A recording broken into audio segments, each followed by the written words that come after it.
మీ పేరు? జంగయ్య. ఎన్ని ఎకరాల భూమి ఉంది నీకు? నాకు 2 ఎకరాలు ఉంటుంది. 2 ఎకరాలు ఉంటుంది. ఈ గులాబీ తోట పెట్టుకున్నాము, 1 ఎకరన్నర పెట్టుకున్నాము. ఇది 1 ఎకరన్నర పెట్టుకున్నాము. ఇప్పుడు రోడ్ వచ్చేస్తుంది, మాకు ఇబ్బంది అవుతుంది. ఏది ఎలాంటి నష్టం ఇస్తామన్నది మాకు చెప్పలేదు ఆమె.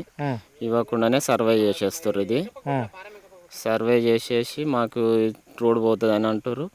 మాకు ఇది పెట్టడానికి చాలా ఖర్చు వచ్చింది. చెట్లు పెట్టడానికి ఖర్చు వచ్చింది. మాకు ఏది చెప్పకనే చేస్తారు. ఇట్లా మా ఉపాధి కోల్పోతుంది. ఇప్పుడు మేము వేరే పని చేసేటట్లేదు. నాకు నిన్న మొన్న ఒక 2 months బ్యాకే అపాండాక్స్ ఆపరేషన్ అయింది. ఇప్పుడు ఏం పని చేస్తలేము. ఏదో ఇట్లా ఒక కూలీలను పెట్టి చేపించుకుంటున్నాం. దీనికి అంత నష్టం జరుగుతుంది.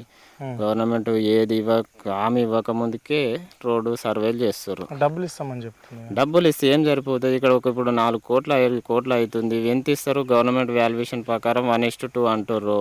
ఎంత ఫిక్స్డ్ చేయండి సర్వే చేస్తారు మాకు. ఎన్ని ఎకరాలు పోతుంది మరి? మాది ఎంత పోతుంది? ఇప్పుడు మొన్న సర్వే చేస్తాం. సర్వే చేసినాక ఎవరిది ఎంత పోతుంది దాన్ని బట్టి చూస్తామని వాళ్ళు సర్వే చేసారు. ఎంత పోతుంది అన్నట్టు ఏం తెలియదు. ఒక సైడ్కే పోతేనేమి ఇట్లా తెలిసి ఇట్లా మొత్తం మధ్యలోకే వెళ్ళిపోతుంది.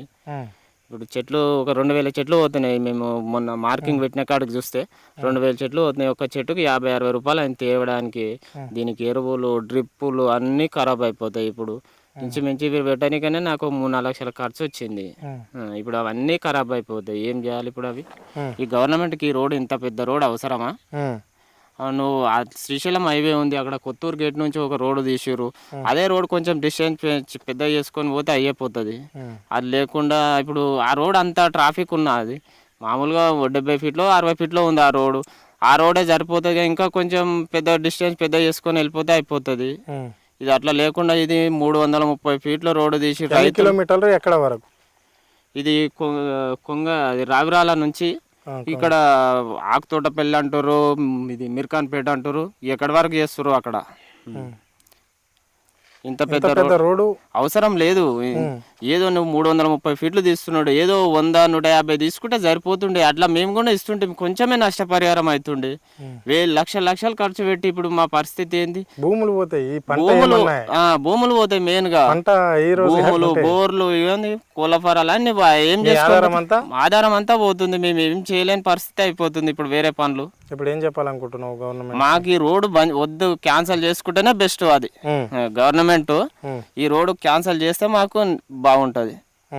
ఆయన ఎంత నష్టపరిహారం ఇచ్చినా మాకు మా ఉపాధి కోల్పోతుంది. మేము ఏం చేయలేని పరిస్థితి ఉంది మేము. Okay, right.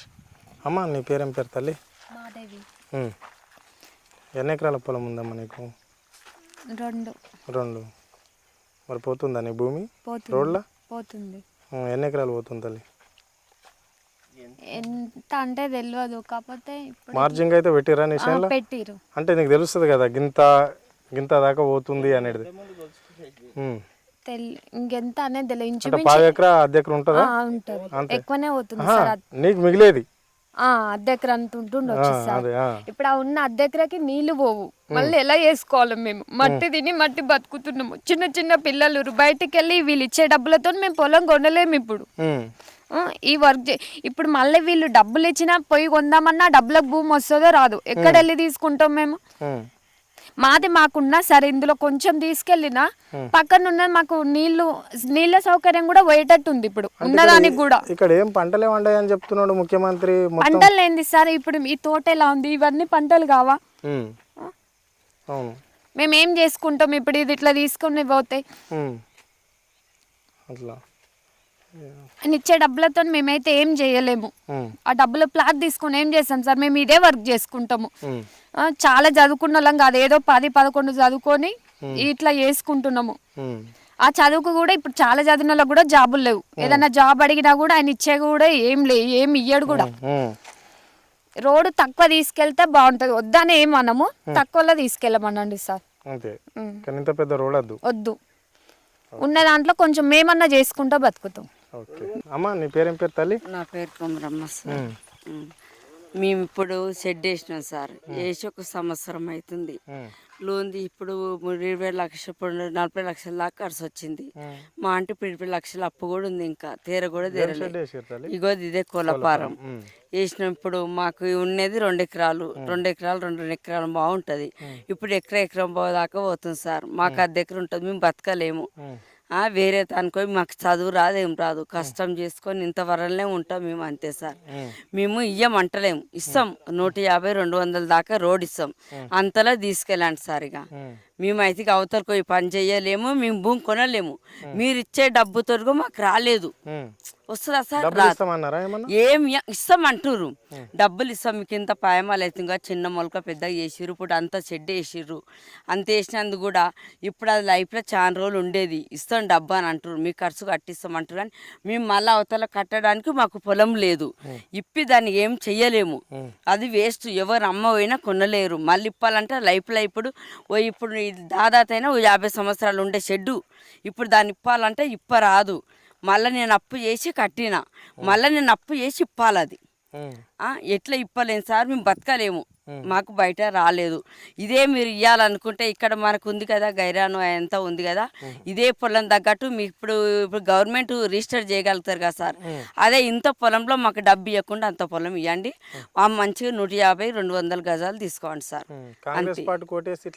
ఇంత అనుకోలేదు సార్, మేము చూద్దామో సార్ ఆయన అనుకొని గెలిపించినాం, కానీ ఇంత మోసం చేస్తాడు, రైతులని నిలువున ముంచేస్తాడు అనుకోలేదు సార్. రైతులను అయితే కన్నీరు గారబెడుతుంది సార్. అనవసరంగా మాకు 10 ఎకరాలు ఉంది అన్నట్లేదు, మా అత్త మామ కన్న కష్టపడి మాకు సంపాదించి నా కొడుకులు బాగుపడుతున్నా, కానీ మా ముందరనే ముసలోళ్ళు పెద్ద మనుషులు కంటికి పుట్టిన నా పిల్లలు ఇప్పుడే ఆగమవుతారని మస్తు ఏడుస్తారు సార్. ఇప్పుడు అనవసరంగా కేసీఆర్ ఆడు గెలిచినందుకైతే నా పిల్ల ఇట్లా అవుతురని మస్తు ఏడుస్తారు. అదే మంచిగుండే సార్, ఆ ప్రభుత్వం మంచిగుండే, కేసీఆర్ ఉండగానే మంచిగా ఉండేది సార్. రైతు బంధు పడుతుండే సార్.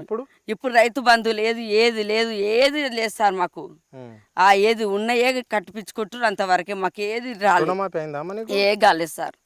రుణమాఫీ లేదు, ఏం లేదు, అప్పులు తీసుకొని ఉన్నాం, అవే కట్టగలుగుతున్నాం.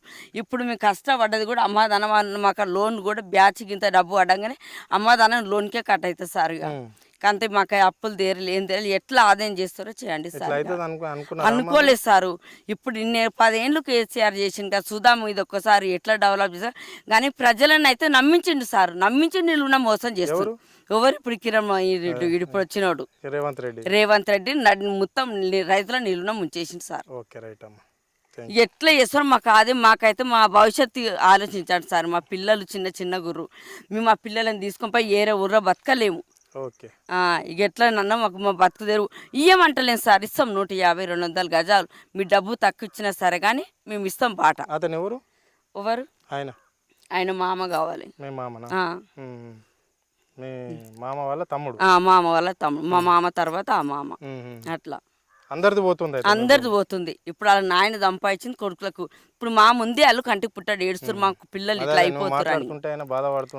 అట్లా అని సార్, మరి ఎట్లా చేస్తారో మా జీవితం నిలబెట్టండి ఇక.